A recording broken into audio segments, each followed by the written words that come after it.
of the Bible. Why not other versions? Well, I've been a Christian since 1969. I was raised all kinds of different churches, and after I got saved, my parents started giving me just about every kind of Bible version there was, and I have a collection of quite a few different Bible versions. I'm not afraid of them. But let me give you a quick history of the different Bible versions, and maybe this will put it in perspective. I have slowly, over 30-some years, come to the position of the King James. Now, I don't fight Christians that use other versions. Use whatever you want, okay? But I think if you're really going to be a Bible student, you're going to have to get a King James. Here's the story. New Testament books were written shortly after the time of Christ. They had to make copies. It takes about 10 months to write out a copy of the Bible. So they had to write out the whole copy of the Bible by hand. They had no Gazettener, no printing press, no, Gutenberg hadn't been born yet. So it took a long time to make a copy of the Bible. They make their copies. They had either both books and scrolls. Both were in use all through Scripture. And they make a copy, and then they check it very carefully. If they find a mistake, they're going to burn it. So they were very careful to get it right. They had a checking system that was really pretty goof-proof. They made all these copies, and they spread out around the world because this was a time of great persecution. Christians are getting persecuted, so they spread out to different countries, and they bring their copies of Bibles with them. So you got somebody in India who's copying the Bible, and somebody in France who's copying the Bible, and pretty soon the copy wears out. The scrolls that are in active use are not going to last more than maybe 200 years. Let's be generous here. Let's say a book lasts 200 years if you use it every day. So they use these scrolls or Bibles, and they're copying from it every day. At the end of the day, they roll it up and they put it away. Within 200 years, it's worn out. It's rags. You throw it away. But it doesn't matter because by then you have 50 copies you've made off of this thing, or maybe 100 copies. This goes on several generations, and now you're on the 4th or 5th or 6th generation from the original. And now you have thousands of exact copies of the original, which is long gone. It's been thrown away years and years ago. Okay. About the early 1500s, they decided to put the Bible into English. And so Erasmus and Luther and Tyndale and the Geneva Bible and all this was made in the early 1500s, and throughout the 1500s, they're making copies of the Bible, they're translating it to English. They went around and gathered up old scrolls that they could find and copies of the Bible, and they found about 5,000 copies of Scripture from countries all over the world. This group of manuscripts became known as the Textus Receptus, the received text. They looked at all these scrolls and could find no differences except the spelling of people's names and the spelling of cities, like Peter and Pedro and stuff like that.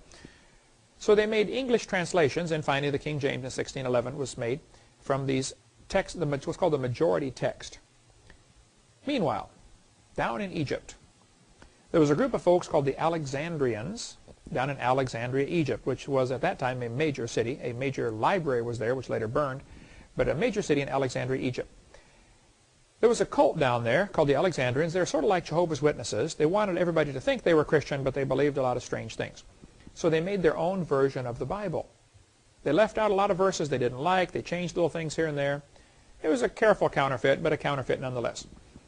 They have this Alexandrian Bible, and some copies were made, and the primary guy in this cult was a guy named Origen, who lived about 240 A.D.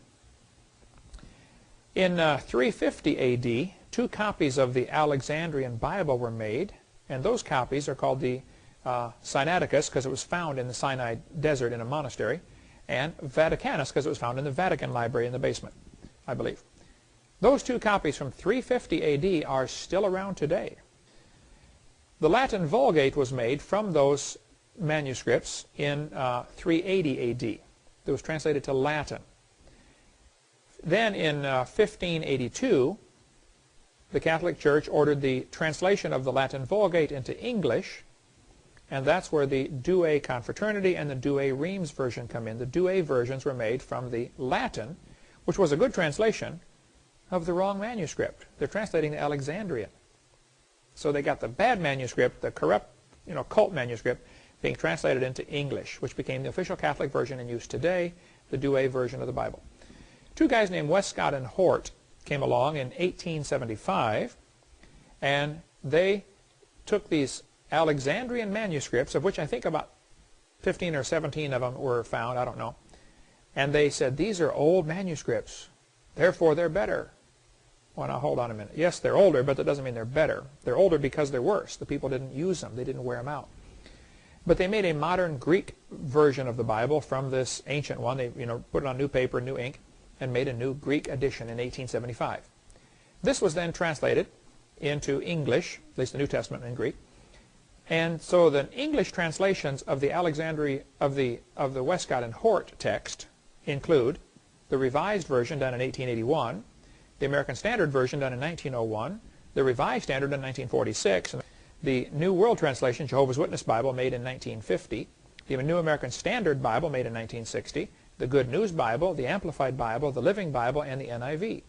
All of those are good translations of the wrong manuscript.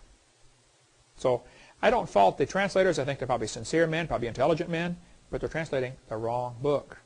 They need to get the right Bible. The first mention of Alexandria is in Acts chapter 9 when they were disputing with Stephen, arguing with the Christians. And we still got the same thing today with these different versions of the Bible, arguing with the real Bible. Okay, my Jehovah's Witness Bible on my shelf will probably never get worn out. It doesn't mean it's better. It just means I'm not going to use it. Okay, I have one. I have a Mormon Bible. I'm not going to use it. So, I recommend you get the book New Age Bible Versions. You can order it from my ministry, or go to avpublications.com if this topic interests you about studying different Bible versions.